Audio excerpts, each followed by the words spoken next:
मंगलमय मंगल कर्ण वीतराग विज्ञान,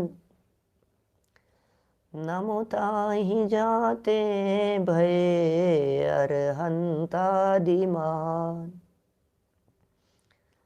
करि मंगल करि हो महा ग्रंथ करन के काज, जाते मिले समाज सब पावे निज पद राज, पावे निज पद राज।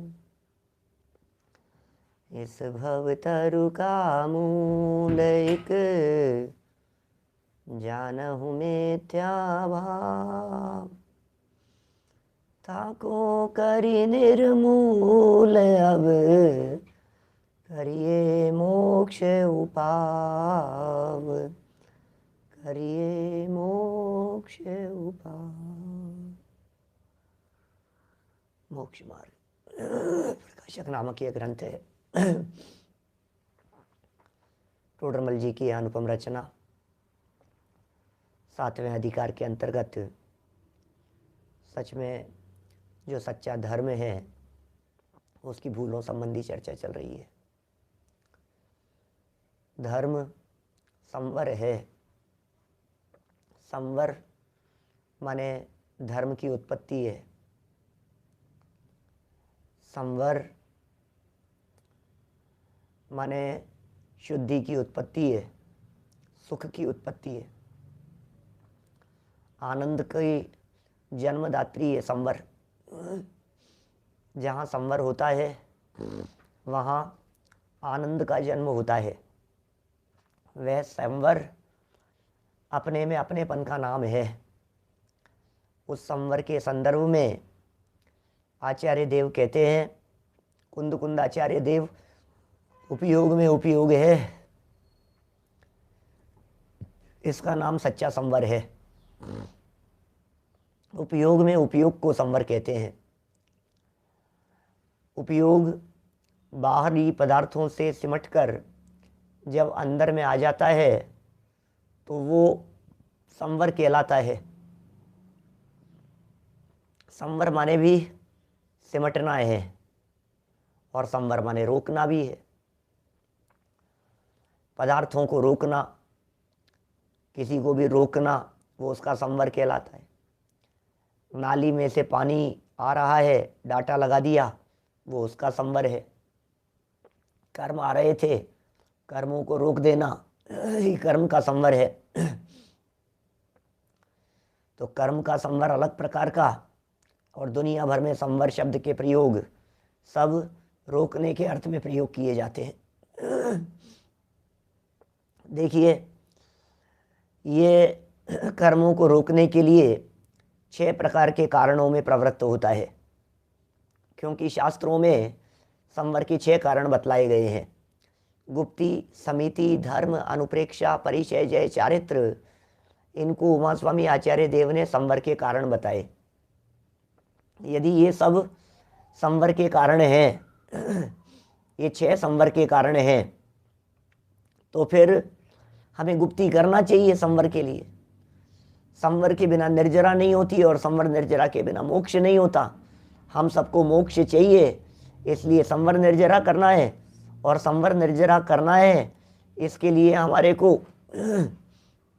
गुप्ति, समिति, धर्म, अनुप्रेक्षा, परिचय, जय का पालन करना पड़ेगा। तो गुप्ति का पालन करने के लिए वो क्या करता है? मन, वचन, काय की चेष्टाओं को जबरन रोकता है। जबकि पंडित जी का ये कहना है यहाँ कि सच्ची गुप्ति तो वीतराग भाव होने पर, जब मन, वचन, काय की चेष्टाएं स्वयमेव रुके। ये मार्मिक बिंदु है। रुके और रुके, कह रहे स्वयमेव रुके। मन, वचन, काय की चेष्टा न हो, न करे नहीं। अरे करना हमारे हाथ में नहीं है। मैंने अभी थोड़ी देर पहले संवर के लिए कुछ शब्दों के प्रयोग किए थे, और ये कहा था संवर माने धर्म की उत्पत्ति। संवर माने धर्म। सच्चा धर्म, वास्तविक धर्म, जिसे हम वीतराग भाव के नाम से कहते हैं, जिसे हम सम्यक दर्शन धर्म कहते हैं, जिसे हम सहजता धर्म कहते हैं, वो धर्म है ये संवर। संवर यदि धर्म है तो धर्म परतंत्रता में नहीं हो सकता, धर्म स्वाधीनता में होता है। गुप्ती है ना, मन वचन काया की चेष्टाओं को रोकें और रुकें, और हमने कहा रुकना है धर्म, इसका मतलब धर्म सहज है, धर्म अत्यंत सहज है, धर्म में असहजता नहीं है, धर्म में खींचतान नहीं है, धर्म में परतंत्रता नहीं है, धर्म में आधीनता नहीं है, धर्म डिपेंडेंट नहीं है। देखिए, तो वचन की चेष्टा स्वयं ने रोकी और माना वचन गुप्ती, बोले धोखे में है, मन में पाप चिंतन नहीं किया, ऐसा तो हो नहीं सकता। किसी भी सेनी पंचेंद्री जीव का मन और बिना विकल्प के रहे, मन में तो चिंतन चले, कुछ ना कुछ तो चलेगा ही ना मन में। अब अशुभ चिंतन को तो रोका और शुभ चिंतन करके अपने आप को धर्मात्मा समझ लिया। तो ये कह रहे हैं इसी तरह से काय चेष्टा भी स्वयं ने रोक रखी है जबरन, और ऐसा समझ लिया कि गुप्ती हो गई। भैया अंदर में वीतराग भाव कितना हुआ ये बताओ। राग द्वेष कषाय आदि मिटे कि नहीं मिटे? यदि राग द्वेष कम हुए, मिथ्यात्व अनंतानुबंधी चले गए, अरे मिथ्यात्व के जाए बिना संवर होता नहीं है। सम्यक दृष्टि जीव के 41 कर्म प्रकृतियों का संवर कहते हैं। टोडरमल जी ने लिखा है आगे चल करके इसी अध्याय के लास्ट में 267 नंबर पेज पर, 267 नंबर पेज पर नीचे फुटनोट के अंदर 41 कर्म प्रकृतियों के नाम गिनाए हैं आगे चलकर, कि ये सम्यक दर्शन होने पर इतनी कर्म प्रकृतियों का संवर हो जाता है, इतनी कर्म प्रकृतियों की बंध विच्युति हो जाती। बंध नहीं होता मतलब नवीन बंध नहीं होता। संवर माने यही है, नवीन बंध नहीं होने को ही संवर कहते हैं। देखिए ये गुप्ती की बात हुई, समिति में भी इसी तरह की भूल करता है। गुप्ती को निर्वृत्ति समझता था, समिति को प्रवृत्ति समझता था, लेकिन बात ऐसी होने पर भी वो प्रवृत्ति और निर्वृत्ति में साथ में वीतराग भाव हो तो सच्ची गुप्ती समिति है, और वीतराग भाव नहीं हो तो गुप्ती और समिति का प्रदर्शन मात्र है, सच्ची समिति तो है नहीं।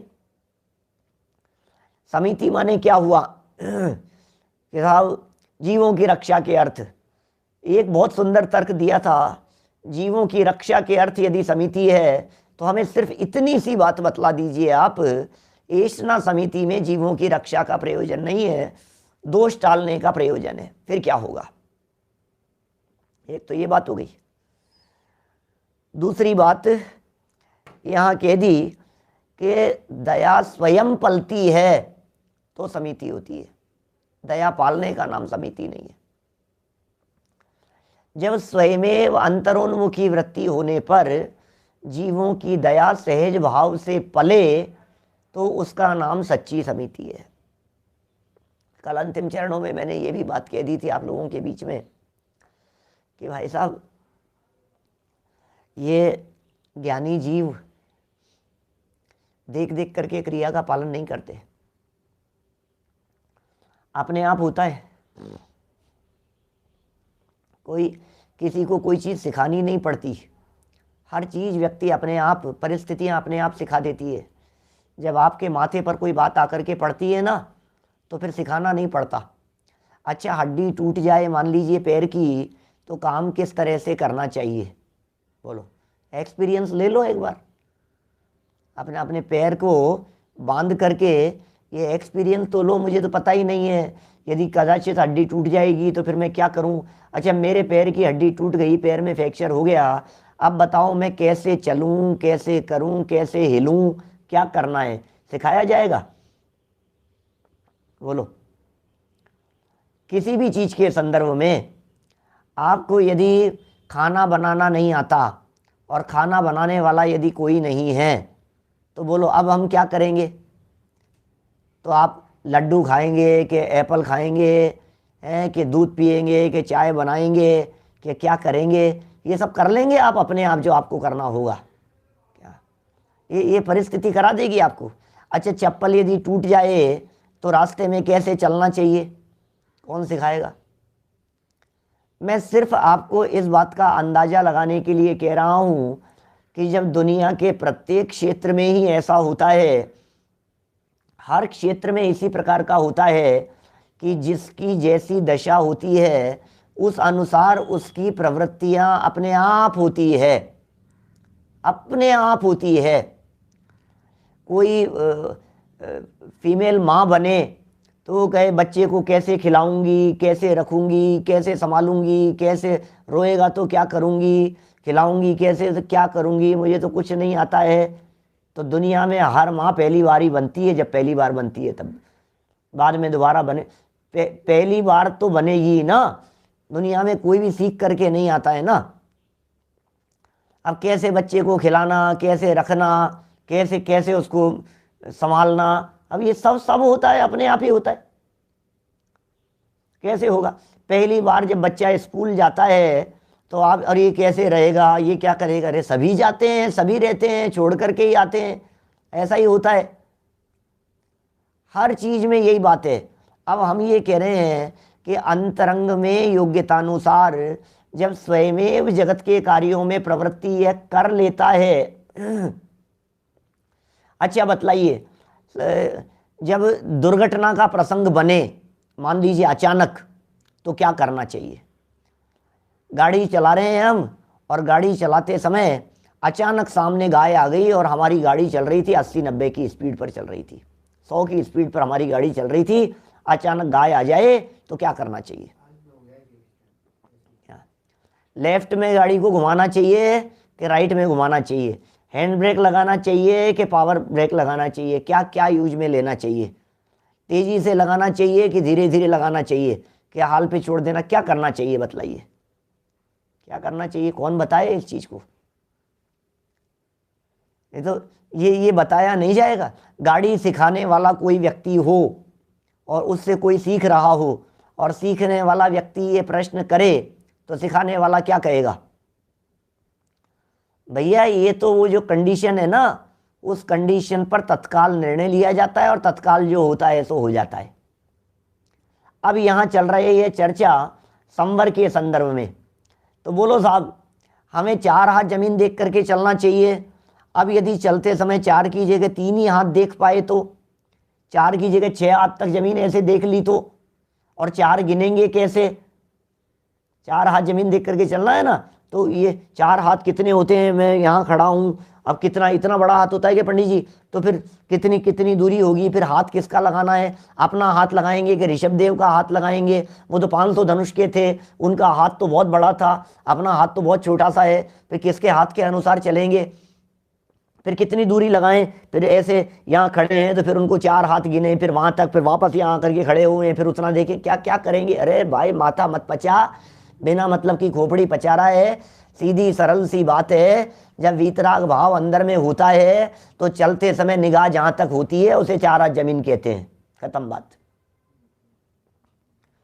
अंदर में जब 3 कषाय चौकड़ी का अभाव होता है और 3 कषाय चौकड़ी का अभाव हो जाने पर जब ये जीव चलते हैं, अंदर में वीतराग परिणति होने पर जब इन जीव का गमन होता है तो गमन होने पर दृष्टि जहां तक होती है, बस उस दृष्टि को ही 4 हाथ जमीन देख करके चलना कहते हैं, और कुछ नहीं होता है। कि साहब भाषा समिति के अंदर मैं कितना बोल सकता हूं? थोड़ा सा कठोर शब्द बोल सकता हूं क्या? भाषा समिति के पालन करने में हित मित प्रिय वचन की गाइडलाइन तो दी है, लेकिन क्या मैं किसी को नालायक कह सकता हूं क्या? मैं किसी व्यक्ति को अपशब्द में बात कर सकता हूं क्या? कितने कितने लेवल तक अपशब्द बोल सकता हूं, कितने लेवल तक नहीं बोल सकता हूं? अच्छा, मित भी कह दिया है। हित माने तो हितकारी, मित माने अल्प, और प्रिय माने अच्छे लगने वाले। तो फिर मैंने यदि किसी को बात कही और किसी को अच्छी नहीं लगी तो फिर हित मित तो हुआ लेकिन प्रिय तो नहीं होगा, फिर मेरी भाषा समिति कैसे पलेगी? अब ये कह रहे हैं भाई ये पागलों की चीज नहीं है, ये ज्यादा दिमाग लगाने वालों की चीज नहीं है। वीतराग भाव हो और तीन कषाय चौकड़ी का अभाव हो, ये तो लगाना फॉर्मूला, ये तो लगाना नियम। इसके साथ में तो है संवर का अविनाभाव संबंध छठे सातवें गुणस्थान की भूमिका में। यहां तो मुनिराजों की भूमिका की अपेक्षा से ही संवर की चर्चा चल रही है ना। तो क्या करें साहब, भाषा समिति के बारे में क्या करें कि कुछ मत करो तुम, उपयोग अपने स्वभाव की तरफ ले जाओ।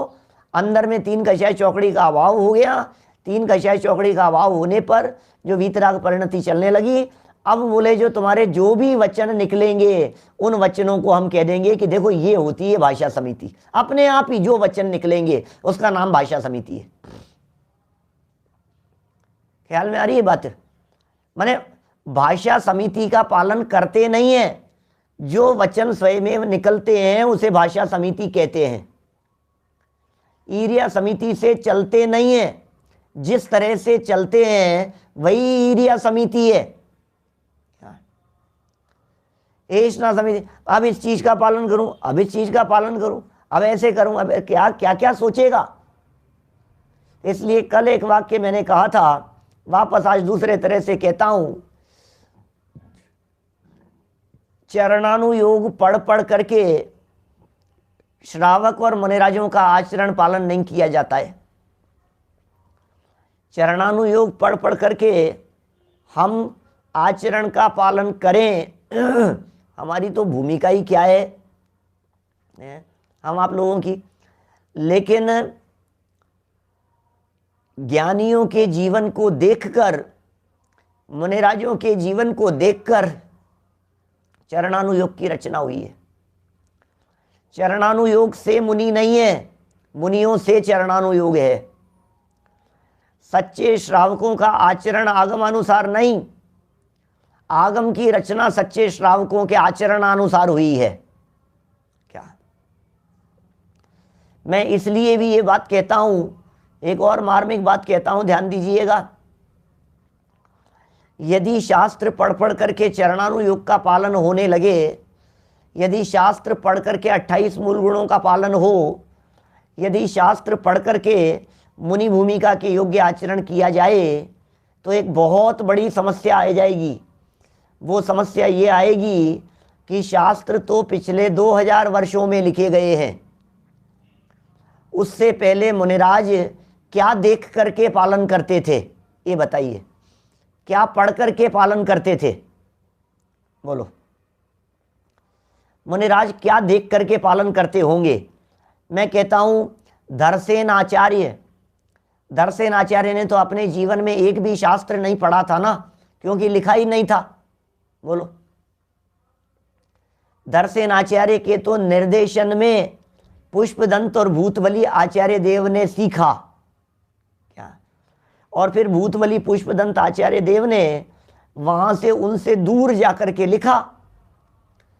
तो भूतवली पुष्पदंत आचार्य के पहले उनके गुरु धरसेन नाम के आचार्य और भी जो उस समय मौजूद थे, सब इतने बड़े बड़े संघ हुआ करते थे। जिस महासम्मेलन से बुलाया था पुष्पदंत भूतवली को, नरवाहन और सुबुद्धि नाम था इनका। अरहत बली आचार्य के निर्देशन में युग प्रतिक्रमण चल रहा था, बहुत बड़ा, हजारों की संख्या में साधु संत वहां उपस्थित थे। वे सब के सब शास्त्र पढ़ करके मुनि बने थे। कैसे बनेंगे? शास्त्र तो थे ही नहीं, फिर कैसे होगा बताओ? इसका मतलब यह हुआ, इसका मतलब बिल्कुल सीधी सीधी सी बात यही है कि शास्त्र पढ़ के मुनि नहीं बना जाता। अब बाद में परवर्ती ग्रंथकारों ने ग्रंथ लिखे तो मुनिचर्या का, मुनि आचरण का निरूपण किया। तो बोले कैसी होती है मुनिचर्या, कैसा होता है मुनिराजों का आचरण, कैसी होती है मुनिराजों की लाइफ स्टाइल। मूलाचार जैसे हैं ग्रंथ, तो ये मुनिराजों की लाइफ स्टाइल बतलाने वाले ग्रंथ हैं। भगवती आराधना जैसे ग्रंथों में ये सब बहुत, इनकी मुनिराजों की लाइफ स्टाइल कैसी होती है, इन बातों का वर्णन किया। तो प्रश्न खड़ा हुआ कि ये मुनिराजों की लाइफ स्टाइल और इस दिनचर्या को किसने सेट किया कि सेट नहीं किया? जैसी होती थी उसे लिखा है। ये होता है चरणानुयोग। हम बात को बारीकी में नहीं समझेंगे तो देख देख करके फॉलो करेंगे। मैं आपसे पूछता हूं, जब महिलाएं घर में भोजन बनाती है तो 4 आदमियों के लिए सब्जी तो वो बराबर बनाती थी हमेशा। 10 साल का एक्सपीरियंस है। आज 2 मेहमान और आ गए तो 4 की जगह 6 लोगों की सब्जी बनेगी। अब क्या करूं बोलो, सब्जी में नमक कितना डलेगा और मिर्च कितनी डलेगी, अब क्या करें। 4 आदमियों की बनाने में तो मैं तो रोजाना का एक्सपीरियंस था, इतना डलता है। अब 6 आदमियों के लिए बन रही है सब्जी, 6 लोगों के लिए, अब इसमें कितना डलेगा, हमें तो एक्सपीरियंस नहीं है, अब क्या करें। भोजन बनाने वाले देखो, जिन्होंने रेसिपी किसी भी चीज की किताब में पढ़ करके कभी नहीं सीखी, हमारे घरों में रहने वाली माताएं बहनें, वे सब बहुत अच्छा भोजन बनाती हैं। और जो किताब खरीद करके लाए, और किताब खरीद करके ला करके कि आज मुझे भोजन खुद को बनाना है ना, जिंदगी में कभी बनाया नहीं, और किताब खरीद लाएं, कितना तो नमक डलेगा, कितना मसाला डलेगा, कितनी हल्दी डलेगी, कितनी मिर्च डलेगी, कितना क्या होगा, कितनी देर तक, अच्छा अब क्या डालना है, अब क्या डालना है, अब इतनी देर इंतजार, अब इतना ऐसा, अब इतना ऐसा, ऐसा होता है? ऐसे बनेगा? थोड़ा सा इस प्रकरण को अपन समझने की चेष्टा कर रहे हैं कि आचार्य देव, ये टोडरमल जी साहब, आचार्य कल्प पंडित प्रवर टोडरमल जी साहब क्या बात और कैसे समझा रहे हैं हमारे को। देख देख करके नहीं होता है, सुन सुन करके नहीं होता है, पढ़ पढ़ करके नहीं होता है, अनुभव की तो बात ही कुछ और होती है। तो अंदर में जैसा, कभी कभी तो ऐसा भी कह सकता हूं मैं, अभी उल्टा लगाऊं ना यदि मैं बात, टोडरमल जी ने भी शायद कहीं लिखी है, आगे पीछे कहीं कोई आएगी बात इस तरह की, उसमें उन्होंने लिखा है इस तरह की बात, ऐसा लिखा उन्होंने कि मुनिराजों के संदर्भ में, देखो वाक्य दिमाग में आया, एकदम स्लिप हो गया। ऐसा लिखा उन्होंने कि ये जो हमारे मुनिराज होते हैं, ये मुनिराज देख देख करके तो पालन करते ही नहीं है, देख देख करके पालन संभव भी नहीं है, गुप्ती समिति आदि का। और ऐसा देखो याद आ गया वापस, बात ऐसी लिखी कि कदाचित भावलिंगी संत 6ठे 7वें गुणस्थानवर्ती वो इतनी दृढ़ता से पालन न कर सके जितनी दृढ़ता से पालन द्रव्यलिंगी मिथ्यात्व की भूमिका में वो खेचतान के पालन कर रहा है। बात समझ में आई? क्या क्या कह दिया, ये पंडित जी की बात है। ये क्या कह रहे हैं, इतना इतना दृढ़ता से पालन, इतना कठोरता से, मैं मुनि हूं, अरे क्या बात ऐसी। टोडरमल जी ने कहा आंख की कोर भी लाल नहीं हो, बोलो नमक मिर्च डाले चमड़ी खींच करके, आंख की कोर भी लाल नहीं हो, बोलो अरे क्या बात कर, अरे साहब देखो आप धन्य धन्य है मुनिराज, और अंदर में द्रव्यलिंग और भावलिंगी मुनिराज, 3 कक्षाएं चौकड़ी के अभाव वाले, वो सहज जो हो जाए सो हो जाए, लगेगी यार इसमें तो कोई ज्यादा बात नहीं। ये ऐसा है भाई साहब, बात बड़ी गजब की है। देखिए धर्म के संदर्भ में भी क्या भूल कर लेते हैं, क्या भूल हो जाती है, वो यहां बता रहे हैं।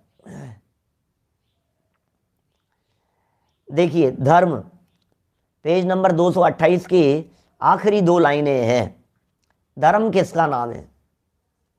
10 लक्षण धर्म, उत्तम क्षमादि धर्म, क्रोधाधिक नहीं होने का नाम धर्म, क्रोधादि उत्पन्न कैसे होते हैं और क्रोधाधिक मिटे कैसे, उसे समझा रहे। तथा बंधन आदिक के भय से, बंधन के भय से अथवा स्वर्ग मोक्ष की इच्छा से क्रोध आदि नहीं करते। हो क्या कहो भाई साहब, बंधन का भय, बंधन का भय, बन जाऊंगा, अरे नहीं गुस्सा नहीं करूंगा मैं, गुस्सा करूंगा तो क्या होगा, गुस्सा करूंगा तो लोग क्या कहेंगे, गुस्सा करूंगा तो कर्म बनेंगे, गुस्सा करूंगा तो फिर स्वर्ग कैसे जाऊंगा मैं। नहीं मुझे क्रोध को जीतना है, मुझे क्रोध को जीतना है, गुस्से को दबाता है, गुस्से को प्रकट नहीं होने देता है, स्वर्ग मोक्ष की इच्छा है, नहीं क्रोध नहीं करूँगा तो स्वर्ग में जाऊँगा, मुझे मोक्ष जाना है, वो क्रोध आदि नहीं करते। परंतु क्रोध आदि करने का अभिप्राय तो मिटा नहीं है, क्रोध करने का अभिप्राय तो मिटा नहीं है, क्रोध तो बराबर हो ही रहा है ना, अंदर में क्रोध तो बराबर हो रहा है। ये समझता है कि क्रोध नहीं किया, दुनिया में भी ऐसा देख देख करके कहता है हमने तो इनके जीवन में गुस्सा ही नहीं किया, देखा नहीं है, हमने इनके जीवन में गुस्सा ही नहीं देखा, इनके चेहरे पर कभी किसी ने गुस्सा नहीं देखा होगा। तो चेहरे पर गुस्सा नहीं दिखाई देने का नाम निकषाय हो जाता है क्या? स्वयं क्रोध का प्रदर्शन नहीं करके अपने आप को अकषाई समझता है, लेकिन क्रोध का प्रदर्शन रुका है, क्रोध करने का अभिप्राय नहीं मिटा है, अंदर में तो बारूद बिछा हुआ है, चिंगारी दिखाने की देर है बस। देखो, जैसे अभिप्राय नहीं मिटाएगा इसका मतलब वो तो गुस्सा तो करना चाहता है, परिस्थिति नहीं है।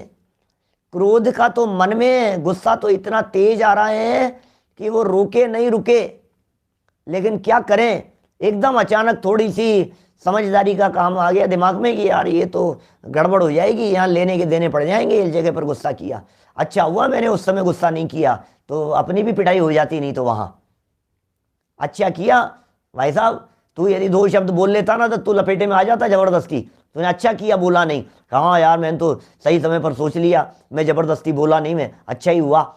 तो तेरा अभिप्राय तो मिटा नहीं है, मौका देख करके क्रोध करने और नहीं करने की सोच रहा है। जैसे कोई राजाधिक के भय से अथवा मेहनत पने के लोभ से पर स्त्री का सेवन नहीं करता तो उसे त्यागी नहीं कहते।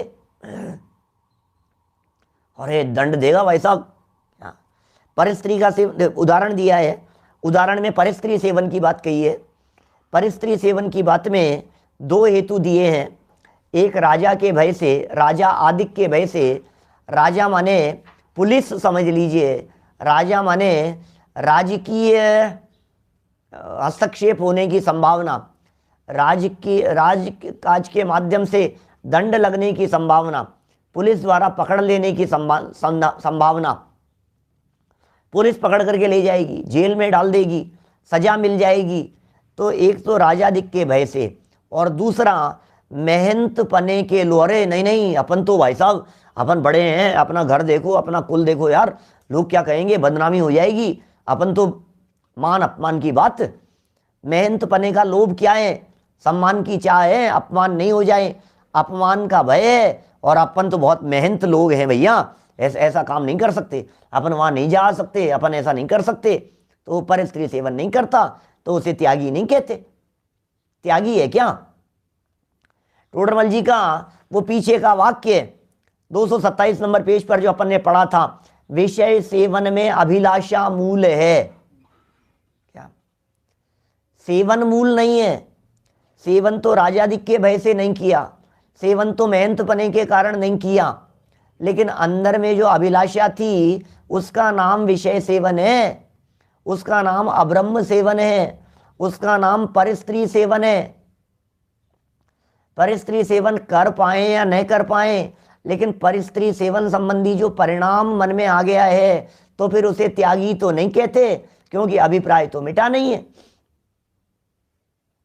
अभिप्राय थोड़ी ना मिट गए, अभिप्राय माने अंदर में वो कार्य करने संबंधी बात, ये अंदर के दिल के कोने में बैठी हुई है, क्या मौका देखता है।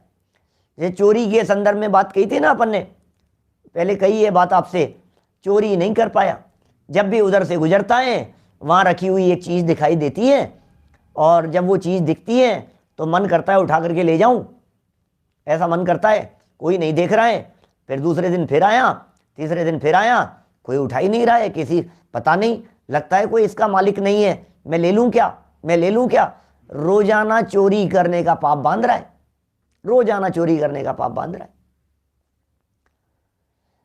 अभी पाप और पुण्य जो बंधता है परिणामों के हिसाब से, हमने शायद ये सारी चर्चा आपके आचौर्य अणुव्रत के संदर्भ में पुरुषार्थ सिद्धि उपाय के प्रसंग में की है वहां।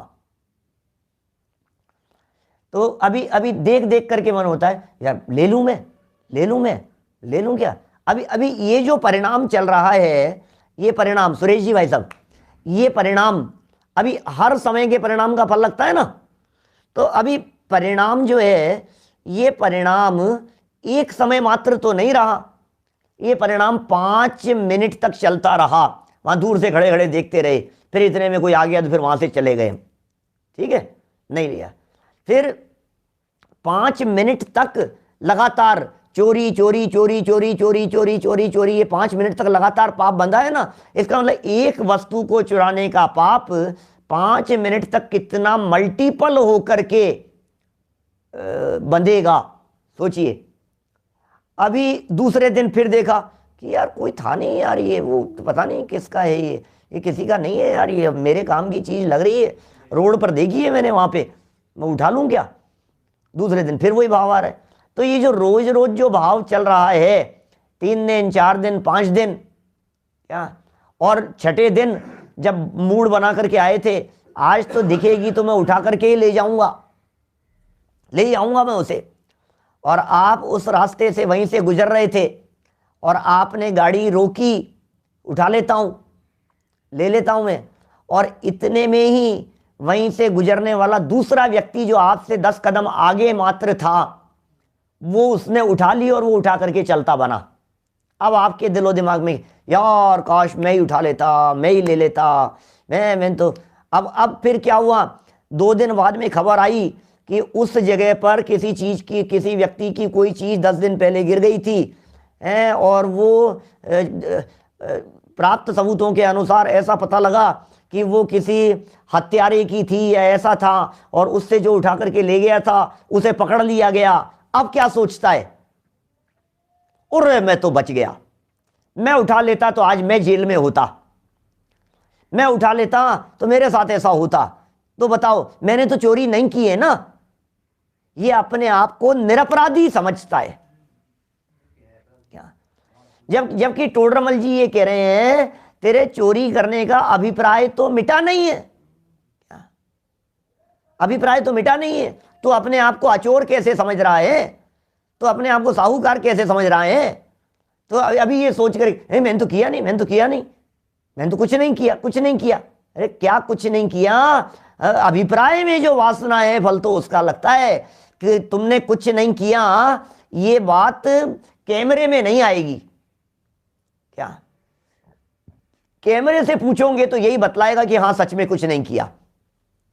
पुलिस से पूछोगे, फॉरेंसिक रिपोर्ट यदि आएगी तो उसमें यही आएगा कि तुमने कुछ नहीं किया। लेकिन कर्मों के कैमरों से यदि पूछोगे तो लगेगा भैया अभिप्राय में ये बात निरंतर चल रही है, निरंतर चल रही है क्या, बंधन निरंतर चल रहा है और ये पाप निरंतर चल रहा है। यहां तो धर्म के संदर्भ में कह रहे हैं क्रोध आदि करने का अभिप्राय तो मिटा नहीं है, गुस्सा तो करना चाहता था। और मार्मिक बात कहूं यहां बीच में, एक क्रोध आदि करने का अभिप्राय मिटा नहीं है का मतलब क्रोध की मंदता तो दिख रही है और कभी कदाचित तीव्रता दिख जाती है। तीव्रता दिख जाती है तो कहता है बहुत गुस्सा है, मंदता दिख जाती है तो कहता है अरे यार बहुत पुरुषार्थी है यार। अरे पुरुषार्थी नहीं है, ये तीव्रता और मंदता ये भी पार्ट है उसका कषायों का। वापस बोलता हूं, ध्यान दीजिए, ये कषायों के स्वरूप में ये बात शामिल है कि वो अपनी योग्यता से घटती है और अपनी योग्यता से बढ़ती है। दुनिया में किसी भी व्यक्ति का क्रोध तीव्र ही बना रहे ऐसा नहीं होता और किसी भी व्यक्ति का क्रोध मंद ही बना रहे ऐसा नहीं होता। मैं मिथ्या दृष्टि अज्ञानियों तक की बात कर रहा हूं, मिथ्या दृष्टि लेवल की बात कर रहा हूं। इस मिथ्यात्व के लेवल में भी कषायों के मंदता और तीव्रता का क्रम अपने आप अपनी पर्याय की योग्यता से, स्वतंत्र योग्यता से घटता रहता है और बढ़ता रहता है अपने आप ही। तो जो कषाय मंद दिख रही है, ये कोई मंद कषाय कोई धर्म नहीं हो गया, क्योंकि ये तो उसका स्वरूप था, अपने आप ही मंद होना था। इससे कोई धर्म हो गया है क्या? समझ लिया, धर्म कर लिया, बहुत धर्म हो गया, सब धर्म हो गया। तो क्या धर्म किया तुमने? ये तो अपने आप ही हुआ है, ये तो होना ही था, ये तो सबके हो जाता है। ऐसे जिस कषाय की मंदता की बात कर रहे हो, ये कषाय की मंदता तो हिंदू मुसलमान जैन अजैन सब सारी दुनिया के सबके होता है। एक इंद्रिय से लेकर के पंचेंद्रिय तक के, पहले गुणस्थान से लेकर के 10वें गुणस्थान तक सब जीवों के ये सब चीजें चलती रहती है। तारतम्य रूप भेद पड़ते रहते हैं विविध प्रकार के। पहले गुणस्थान वाले के क्रोध में असंख्यात लोक प्रमाण प्रकार बनेंगे। हम तो दो बातें कह दी हमने तो कि भैया एक तो मंद या तीव्र, बस, और क्या है? गुस्सा बहुत तेज है कि नहीं गुस्सा नॉर्मल है कि नहीं गुस्सा बहुत मंद है। तो बहुत तेज कह दिया, मंद कह दिया, नॉर्मल है, अब इतना तो, अभी ये तो परिस्थिति थी, इतना तो होता ही है, ऐसा तो होता ही है, ऐसा कह दिया हमने। तो गुस्से को 3 प्रकार का कह दिया। बोलो, 3 प्रकार का नहीं, मैं कह रहा हूं असंख्यात लोक प्रमाण तरह के क्रोध मिथ्या दृष्टि की भूमिका में होते हैं। क्या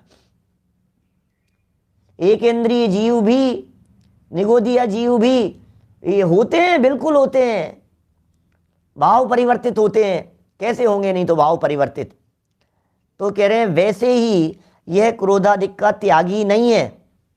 इसको क्रोध का त्यागी थोड़ी नहीं, गुस्सा नहीं किया साहब, 3 साल में गुस्सा नहीं किया हमने, 3 साल में कभी इनके जीवन में गुस्सा नहीं देखा, 3 साल से हमारी अच्छी दोस्ती है, हमने कभी गुस्सा नहीं देखा।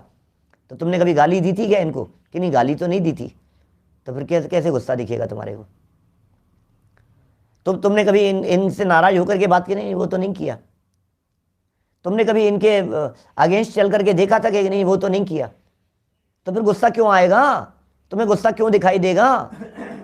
क्रोध आदि के प्रसंग बनने पर भी न करे तो देखी जाएगी, और तब भी ये देखा जाएगा कि कहीं अंदर में लोभ आदि का अभिप्राय तो नहीं है, कहीं अंदर में भय तो नहीं है, कहीं अंदर में डर की वजह से तो गुस्सा नहीं कर रहा है, कहीं अंदर में और कोई अभिप्राय तो नहीं छिपा बैठा हुआ है। ये विचार करना पड़ेगा भाई साहब।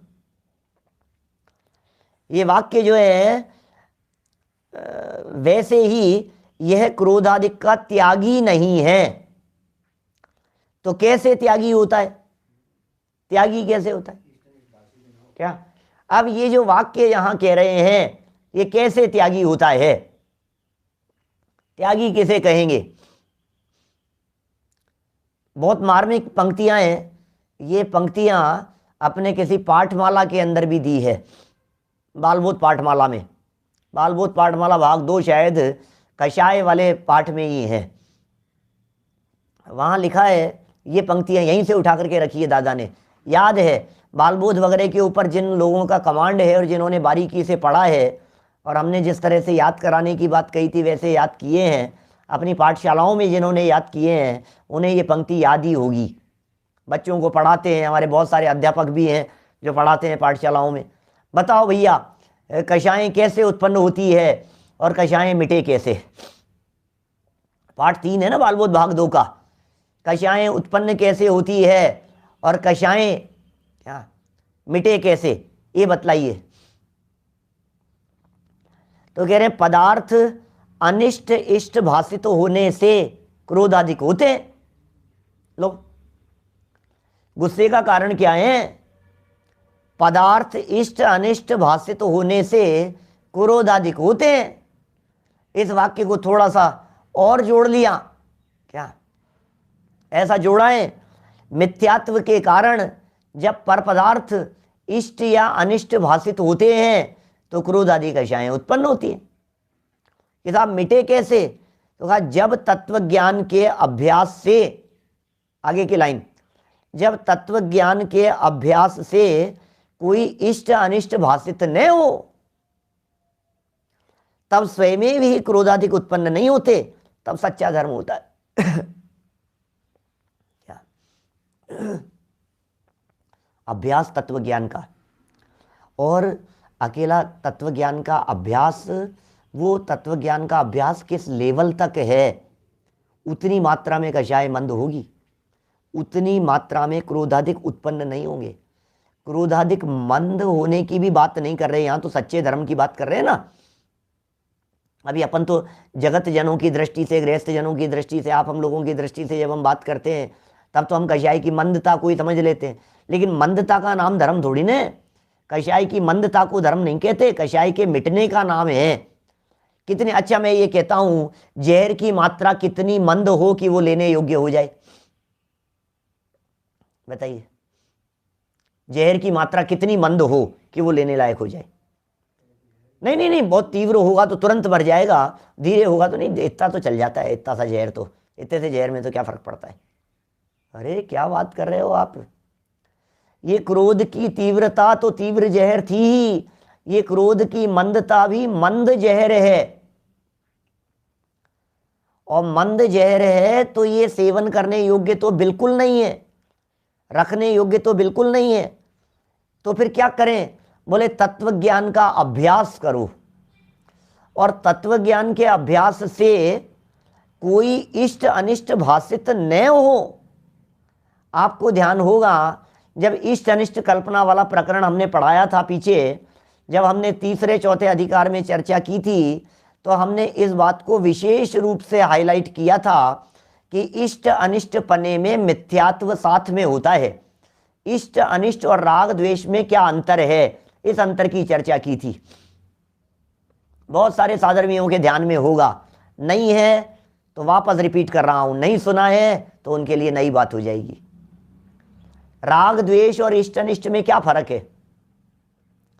इष्ट अनिष्ट पना उस राग द्वेष को कहते हैं जिस राग द्वेष के साथ में मिथ्यात्व जुड़ा हुआ हो, मिथ्यात्व सहित जहां हो तो उसे इष्ट अनिष्ट कह देते हैं। इष्ट कल्पना, भला जानकर चाहना, ये इष्ट है। मतलब इष्टपना तब होगा जब पर पदार्थ के साथ में ममत्व बुद्धि होती है, बहुत अनुकूल है, इससे मेरा भला हो जाता है, इस बात का नाम इष्ट बुद्धि है। पर में सुख बुद्धि, अनिष्ट माने पर में दुख बुद्धि, तो पर पदार्थों में सुख और दुख बुद्धि हुई तो इसे तो मिथ्यात्व कहते हैं। पर पदार्थ में सुख बुद्धि है, पर पदार्थ में दुख बुद्धि है, इसे ही तो मिथ्यात्व कहते हैं ना। तो ये तो 90-91 पेज पर चर्चा की थी पीछे जब आई थी। तो वो तो इष्ट अनिष्ट कल्पना हो गई। अब ज्ञानी जीव के भी राग द्वेष तो होते हैं, किसी चीज को बुरा जानते हैं, यार ये नहीं नहीं ये तो नहीं चाहिए मुझे, ये पसंद नहीं है, नहीं नहीं इसको हटा दो, क्योंकि ज्ञानी मतलब चौथे गुणस्थान वाला। अब चौथे गुणस्थान वाला जो जीव है, ये चौथे गुणस्थान वाला जीव भगवान तो नहीं है, चौथे गुणस्थान वाला जीव पूर्ण वितरागी तो नहीं है।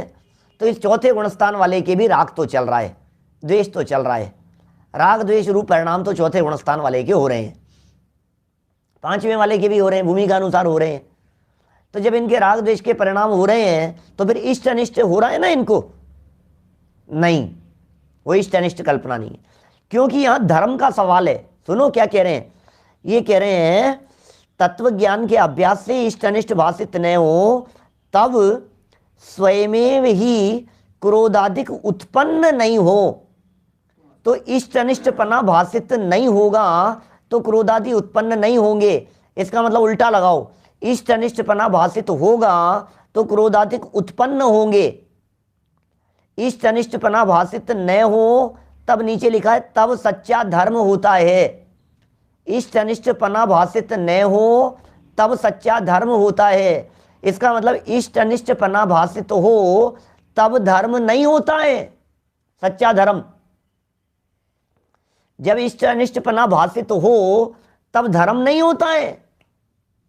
जब इष्ट अनिष्टपना भाषित नहीं हो, इष्ट अनिष्टपना भाषित नहीं हो और क्रोधाधिक उत्पन्न नहीं होते तब सच्चा धर्म होता है। अब सुनना जरा, गजब की बात और कहता हूं भाई साहब, चौथे गुणस्थान वाले के धर्म है या नहीं है? मुनि भूमिका में धर्म है या नहीं है? तो मुनि भूमिका के क्रोध उत्पन्न हो सकता है या नहीं? हो सकता है। मुनि भूमिका में भी छठे सातवें गुणस्थान की भूमिका में संज्वलन जन्य क्रोध होगा कि नहीं? पंचम गुणस्थान वाले के संज्वलन और प्रत्याख्यान जन्य क्रोध होगा कि नहीं? चौथे गुणस्थान वाले के अप्रत्याख्यान, प्रत्याख्यान और संज्वलन जन्य क्रोध होगा ना। तो फिर क्या धर्म नहीं है? क्या सच्चा धर्म नहीं है क्या उनके? बोलो क्या कहना है? कहना ना, सच्चा धर्म तो तब होता है जब क्रोध आदि उत्पन्न नहीं होते, और चौथे वाले के तो उत्पन्न होते हुए दिखाई दे रहे हैं, तो फिर सच्चा धर्म नहीं है। फिर पांचवें वाले के तो क्रोध आदि उत्पन्न होते हुए दिखाई दे रहे हैं, फिर सच्चा धर्म नहीं है।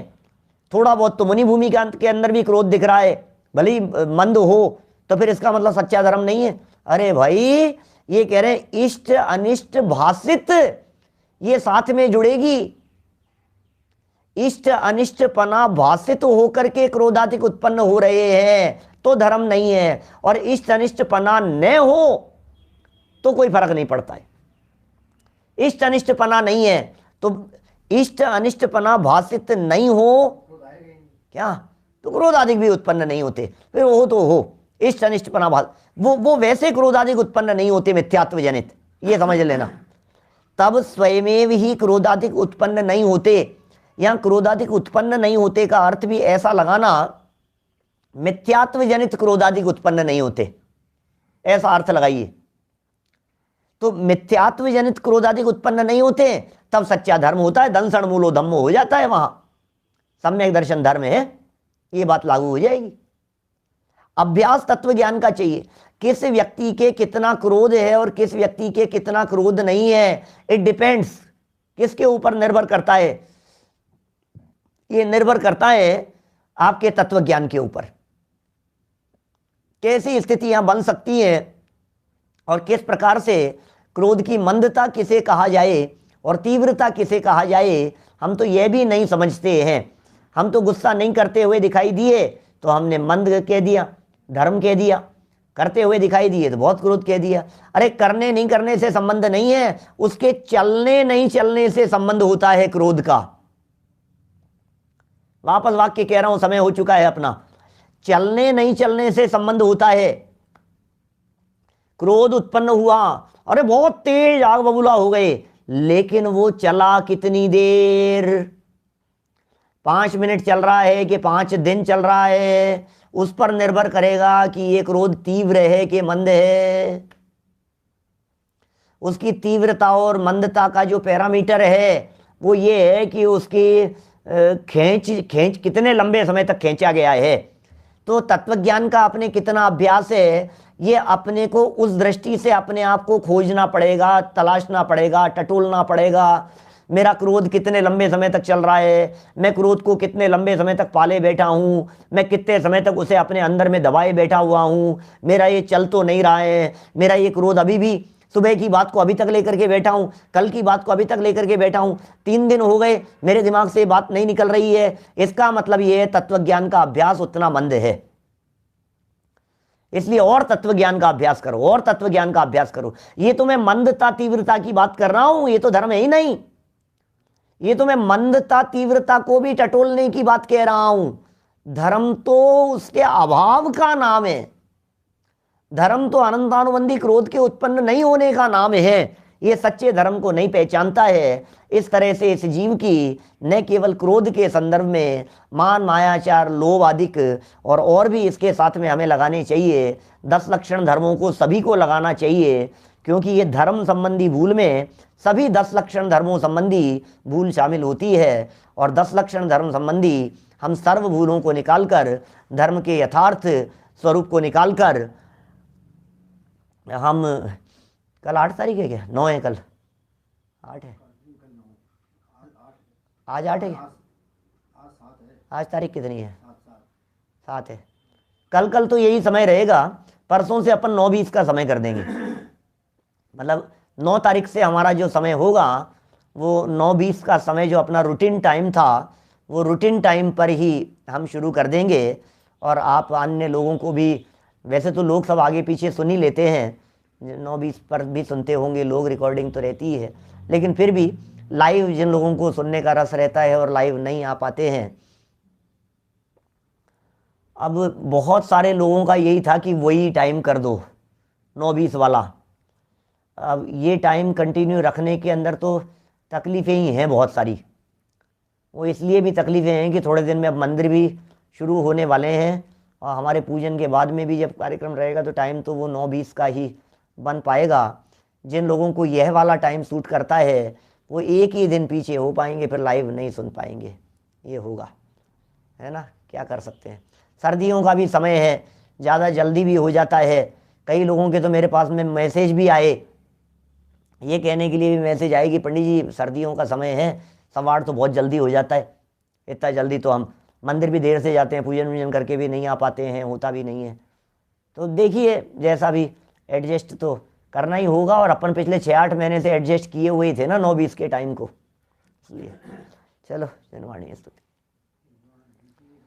निज निधि निज में बताई यह अनंत उपकार है, इसके लिए जिन वाणी माँ को वंदना शत बार है, वंदना शत बार।